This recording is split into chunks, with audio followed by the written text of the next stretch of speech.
আসসালামু আলাইকুম। আমন্ত্রণ বাংলাভিশন সংবাদে আপনাদের সাথে আছেন রুকসানা হক রেখা। মহান স্বাধীনতার ঘোষক, বহুদলীয় গণতন্ত্রের প্রবক্তা ও বিএনপির প্রতিষ্ঠাতা শহীদ রাষ্ট্রপতি জিয়াউর রহমানের ৯০তম জন্মবার্ষিকী আজ। ১৯৩৬ সালের ১৯ জানুয়ারি তিনি বগুড়ার গাবতলী উপজেলায় বাগবাড়ি গ্রামে জন্মগ্রহণ করেন।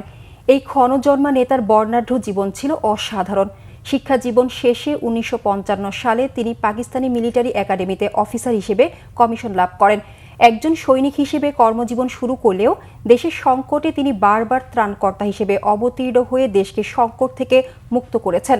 তিনি শুধু বাংলাদেশের মহান স্বাধীনতার ঘোষণাই দেননি, স্বয়ং অস্ত্র হাতে যুদ্ধও করেছেন। যুদ্ধ শেষে তিনি আবার সৈনিক হিসেবে ফিরে গেছেন। অসাধারণ দেশপ্রেমিক, অসম সাহসিকতা, সততা, নিষ্ঠা ও সহজ সরল ব্যক্তিত্বের প্রতীক জিয়াউর রহমানের দেশের জন্য অবদান অসামান্য। জিয়াউর রহমান সময়ের প্রয়োজনে ১৯৭৮ সালের ১ সেপ্টেম্বর ১৯ দফা কর্মসূচি সামনে রেখে প্রতিষ্ঠা করেন বাংলাদেশ জাতীয়তাবাদী দল বিএনপি। তার জন্মবার্ষিকী উপলক্ষে বিএনপি এবং অঙ্গ ও সহযোগী সংগঠন আলোচনা সভা ও দোয়া মাহফিল সহ নানা কর্মসূচি গ্রহণ করেছে। দর্শক, শহীদ রাষ্ট্রপতি জিয়াউর রহমানের মাজারে আছেন আমাদের বিশেষ প্রতিনিধি মুহিবুল্লাহ মুহিব। সরাসরি কথা বলবো তার সাথে। মুহিব, জিয়াউর রহমানের মাজারে শ্রদ্ধা নিবেদনের সবশেষ কি তথ্য আছে আপনার কাছে, বিস্তারিত জানাবেন।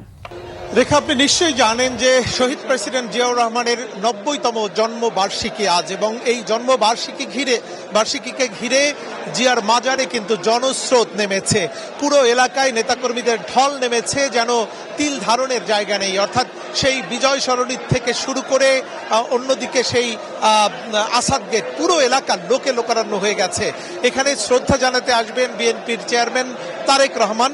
ইতিমধ্যেই এখানে এসে উপস্থিত হয়েছেন বিএনপির স্থায়ী কমিটির সদস্য ডক্টর আব্দুল মঈন খান, উপস্থিত হয়েছেন গয়েশ্বর চন্দ্র রায় এবং রুহুল কবির রিজভী, মির্জা আব্বাস সহ কেন্দ্রীয় নেতারা।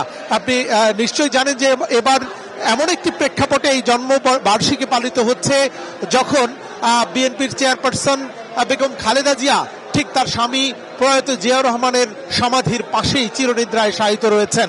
এই ভিন্ন প্রেক্ষাপটে এবং নতুন এক বাংলাদেশে ভিন্নভাবেই কিন্তু এই আয়োজনটি হচ্ছে।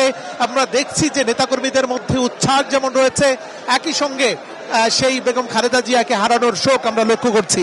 আপনাকে জানিয়ে রাখি, শহীদ প্রেসিডেন্ট জিয়াউর রহমান শুধুমাত্র একজন বিএনপির প্রতিষ্ঠাতা ছিলেন না, তিনি ছিলেন একজন সেক্টর কমান্ডার, তিনি ছিলেন রণাঙ্গনের একজন মুক্তিযোদ্ধা, একই সঙ্গে তিনি বীরোত্তম খেতাবপ্রাপ্ত একজন মুক্তিযোদ্ধা। তিনি ছিলেন সাবেক রাষ্ট্রপ্রধান, এবং বাংলাদেশের যেই উন্নয়ন এবং অগ্রগতি সেটি কিন্তু তার হাত ধরেই শুরু হয়েছিল। আমরা দেখতে পাচ্ছি যে ইতিমধ্যেই এই জিয়াউর রহমানের মাজারে এসে উপস্থিত হয়েছেন বিএনপির মহাসচিব মির্জা ফখরুল ইসলাম আলমগীর। তার মানে এটি এখন নির্দ্বিধায় বলা যায় কিছুক্ষণের মধ্যেই এখানে উপস্থিত হবেন বিএনপির চেয়ারম্যান তারেক রহমান। আপনি নিশ্চয়ই দেখতে পাচ্ছেন ফুল দিয়ে শ্রদ্ধা জানাচ্ছেন বিএনপির মহাসচিব মির্জা ফখরুল ইসলাম আলমগীর। আপনাকে ইতিমধ্যেই জানিয়েছিলাম যে শহীদ প্রেসিডেন্ট জিয়াউর রহমান তিনি বাংলাদেশের ইতিহাসের সঙ্গে কিন্তু একেবারেই অবিচ্ছেদ্য অংশ হয়ে আছেন। এই কারণেই কিন্তু ২০০৪ সালে বিবিসি বাংলা যেই সর্বকালের সর্বশ্রেষ্ঠ বাঙালির তালিকা করেছিল ২০ জনের, সেই ২০ জনের তালিকায় তিনি অবস্থান করে নিয়েছিলেন তার নিজের মহিমায়, নিজের গৌরবের সাথে, এবং বাংলাদেশের এই গৌরবময় ইতিহাসের সঙ্গেই কিন্তু তিনি জড়িয়ে আছেন। তিনি কিন্তু সরাসরি মুক্তিযোদ্ধা শুধু ছিলেন না, সেই ৭১-এর স্বাধীনতা ঘোষণা কিন্তু তার হাত ধরেই কিন্তু হয়েছিল, এবং তার সেই ঘোষণার মধ্য দিয়েই সারা বাংলাদেশের মুক্তিযোদ্ধারা কিন্তু সেই মুক্তিযুদ্ধে। মুহিব, ধন্যবাদ।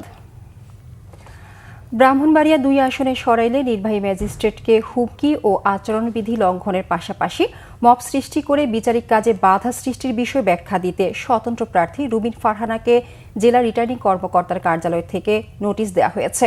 অন্যথায় নেওয়া হবে আইনানুগ ব্যবস্থা। রবিবার জেলা রিটার্নিং কর্মকর্তা ও জেলা প্রশাসক শারমিন আক্তার জাহান স্বাক্ষরিত নোটিশে আগামী ২২ জানুয়ারির মধ্যে অথবা এর আগে জেলা প্রশাসক কার্যালয়ে উপস্থিত হয়ে ব্যাখ্যা দিতে বলা হয়। অন্যথায় তার অনুপস্থিতিতে আইনানুগ ব্যবস্থা নেওয়া হবে বলে উল্লেখ করা হয়। নোটিশে বলা হয়, গেল শনিবার বিকেলে রুমিন ফারহানা ব্রাহ্মণবাড়িয়া সরাইল উপজেলার নোয়াগাঁও ইউনিয়নের ইসলামাবাদ গ্রামে বড় স্টেজ নির্মাণ করে 400-500 লোকের উপস্থিতিতে নির্বাচনী জনসভা করেন। তিনি সেখানে মাইক দিয়ে রাজনৈতিক বক্তব্য দেন, যা আচরণবিধির লঙ্ঘন। এ সময় মোবাইল কোর্ট পরিচালনাকারী এক্সিকিউটিভ ম্যাজিস্ট্রেট সমাবেশ বন্ধ করার নির্দেশ দিলে স্বতন্ত্র প্রার্থী রুমিন ফারহানা ওই নির্বাহী ম্যাজিস্ট্রেটের সাথে ঔদ্ধত্যপূর্ণ ও অসৌজন্যমূলক আচরণ করেন এবং বিভিন্ন রকম হুমকি দেন। এ সময় তার অন্যান্য কর্মীরাও মারমুখী আচরণ করে। নোটিশে বলা হয়, এভাবে মব সৃষ্টি করে বিচারিক কাজে বাধা এবং নির্বাহী ম্যাজিস্ট্রেটকে হুমকি দেয়া নির্বাচন আচরণবিধির সুস্পষ্ট লঙ্ঘন। ঘটনাটি এরই মধ্যে সামাজিক যোগাযোগ মাধ্যম সহ বিভিন্ন মাধ্যমে ছড়িয়ে পড়েছে। এই ছিল এখনকার মতো। পরের সংবাদ বেলা 12টা দেখার আমন্ত্রণ রইল। এছাড়া বাংলাভিশন সংবাদ ও সংবাদ সংশ্লিষ্ট অনুষ্ঠান দেখতে ভিজিট করুন www.bbnews24.com ও facebook.com/bangladesh news এবং সাবস্ক্রাইব করুন youtube.com/bangladesh news। ধন্যবাদ সবাইকে।